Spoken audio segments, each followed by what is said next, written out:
Hello chino mayam ay misi pumpo me ko jin thin gi hoi hogalai ne ko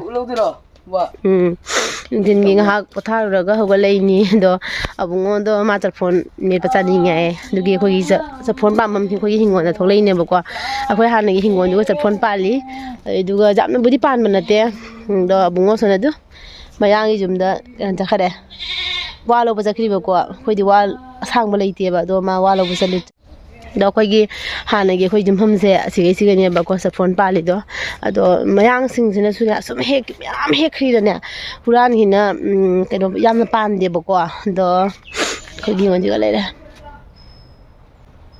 khoi gi hingon gi view fajadra ai di hoji phau lok to phat ki ko mayam ha ima ai ja bi thok le du iru ma tu mo ri ni ji hawa la ga la tu hawa la ba mo sam si pha pha nei tai he je cao mà không cao không không để năng dùng cứ tờ đâu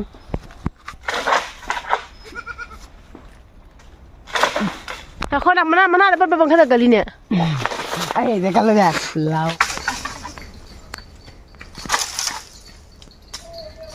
nang dia hai gere ama bongam de mana isi nang pingo nang ai ma pura ino ma tang ai pura ino sano अच्छा ना ये देखिए देखिए देख बड़े फूल देने वो आई फिर दौड़ मार लियो आपको ना बच्चे जीवा गांव ये कथा लूटा ना ओरे थादा रोने अंगे जाऊं बोकोई रोने खा रहे तो काय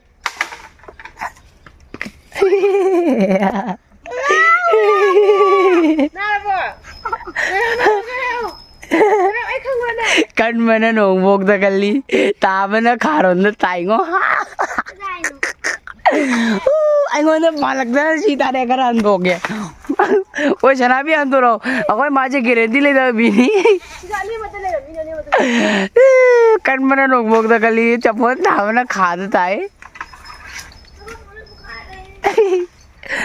amma thabak bokai re ja kare du si dore mama jane alla ji nang khang ya nang gi Japan ne koi style lo halla ji ha tha ta te ke gi bo aya aya ke gi nu tha ta de si bo do ta kha ja ba ma da ma ta khana khana ma ta jam bare halla ji la ta khai ne khullu jo sana bi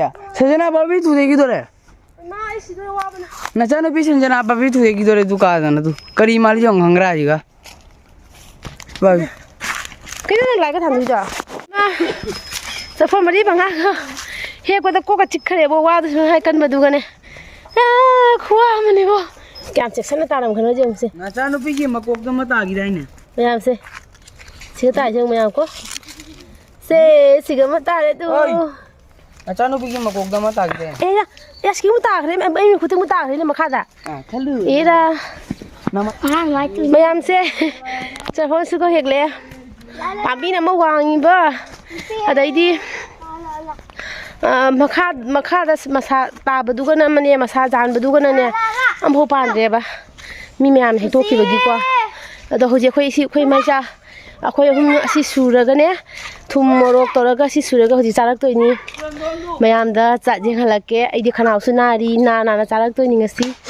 cho phone suba si pam gì bữa cuối yam hao bữa ni bữa qua đó sura cái khơi sao đi khai cái abu ngon na khi dura mẹ em cái qua đó qua khơi cha nó bị lucy chỉ có lấy đấy tu ai ya lao sana bi hello tới sông này Nana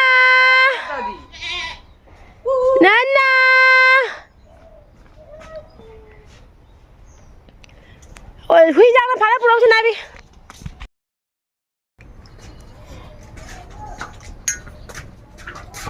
무슨 이놈이 도도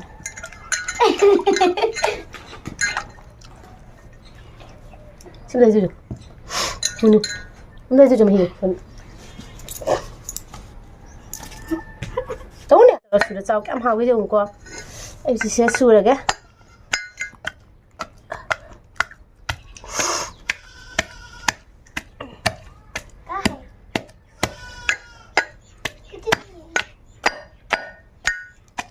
Nam khơi tuổi đấy có đúng không? Chỉ hấp dẫn rồi bạn.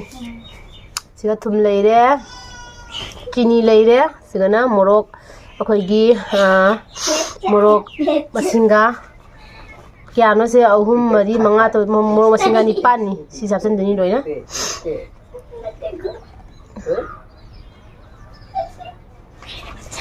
Masa khi cái nụ mày khi cái đi xong anh đi Tuta. lôi ta mà khai lấy cái gì? Mua tàu gần hả bạn?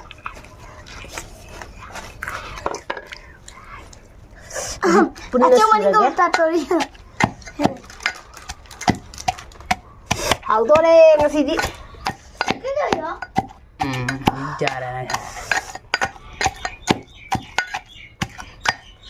Bắt tin nhỉ cũng có đây.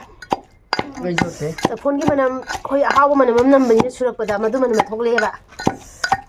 Wow. Cái piel này chả đấy. Muốn bây giờ gì? Jelly gole. Wow. Muốn nó tao bị sao nụ? Muốn bây giờ có thứ gì? Ngay cái mà. Ai thôi cha ninh à? Là đu thêm giờ này. Mua cái một tuổi Ý gì? gì đi? Mà hai cái mà này, ấy này han và video xem bây giờ. Nó cái nó mà cái gì? Han và video xem mà không bạn? Aduga ni hambra. Adu video tu na adu cakat suna kan da lak padu. Ka bunga sa lak padu. Aduga sem do du na ba khadi maru ne phajari di. Adu ke dawa. Chami ne. Ni kan ni ga halwe. Sero khoble ko. Phone. Sigi sa phone se kan taw ko ni amun ba jaw re ba ko sang mangak ta na te ba amun ba jaw re du na amun ba jaw du na kan taw re. Hey! Quang ngang bây giờ đấy. Nào con nè, giá xin nào con nè. Saki. Mẹ tôi xin cái này làm mấy anh mới thấy nào con nâng thế này mới dễ. Tôi xin mẹ. Hảo ní có. Sao ra đấy? Tani mà lùi đấy, xa đấy xin mẹ.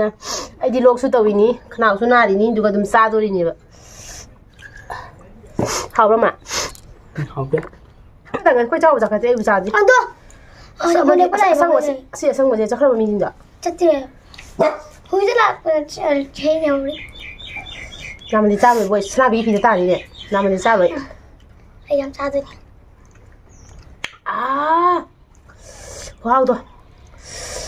Nào nào bác ạ. Đâu ta đấy?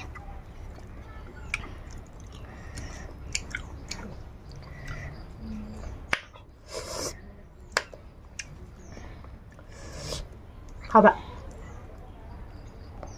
Đấy. Học thế. Trong đâu? Nào có không?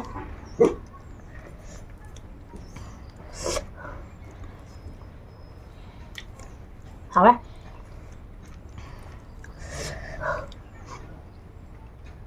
Ê nhá. Wow, bắt đầu gần thôi bây giờ. Quay ra thôi bị cái thầy nè. Mà cấp cái tàu về làm anh như nào? Sắp phone nó tha đi rồi. Bên nè, qua là cần thôi bây giờ. Jam param. Không xem được. Ông nó tháo tôi vào lại bốc bên. Thả vào cái ngàm này. Mẹ em, cái chăn pa cái chăn pin xem sao làm phải biết hết. Mẹ em không thấy biết đâu. Ấy là hèn mà nè. Chưa đâu chưa. Hero này hero. Cái làm phải biết hết đi. Cái làm thi biết hết đi. Tôi mà có ấy Korean này tu. Anh nói cha bố rồi mi. Ấy là hèn tôi mới chịu chồng. Ấy mình là hai rồi. Masih dia ke teman-teman. Cái chăn này xin hay ba mà xin đi ba. Ấy chú làm ba mày vậy. Mình đi chụp ba. Mày làm sao rồi? Hay này đi. Mới chụp cái.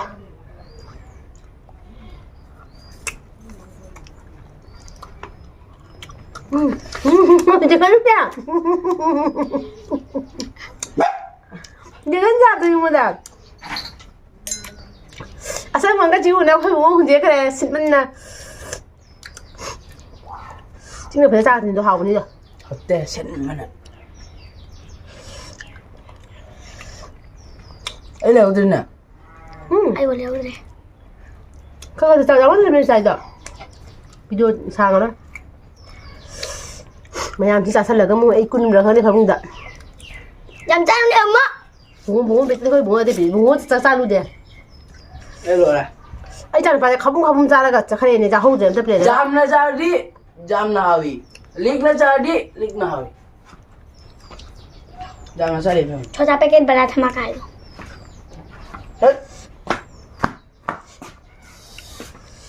hả से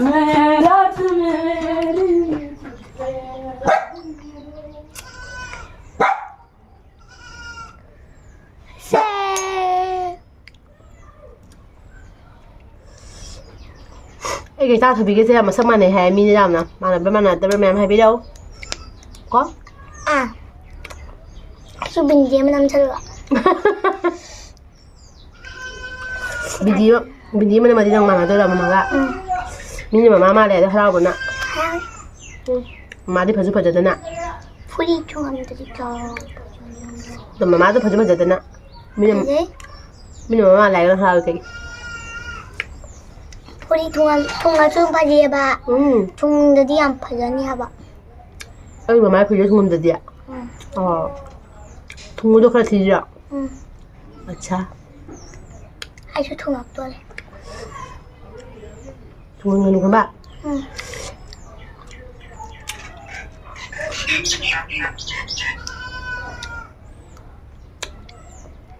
à rồi ai nào có video nào mà ba ham không ani jen không ani mi cái jen à mà yang cái jen không có đâu không ba không có đây cái zoom nó lôi bên này nè ta là này mà một con 아 따님네 거 아버지 하고 좀 놀라다 cháu nó nghe vào nè